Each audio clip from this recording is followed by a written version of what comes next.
நான் எழுதும் letter, C மடல், இல்ல கடுதாசி வச்சுக்கலாமா?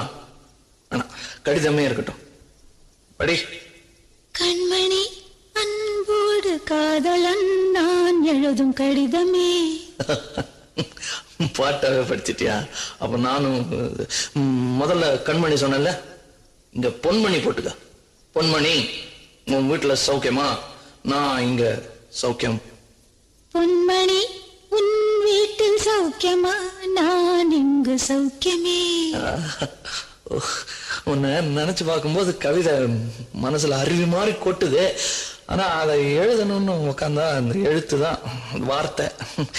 உன்னை எண்ணி பார்க்கையில் கவிதை கொட்டுது, அதான் அதை எழுத நினைக்கையில் வார்த்தை முட்டுது. அதேதான் பிரமாதம். கவிதை கவிதை படி. கண்மணி அன்பு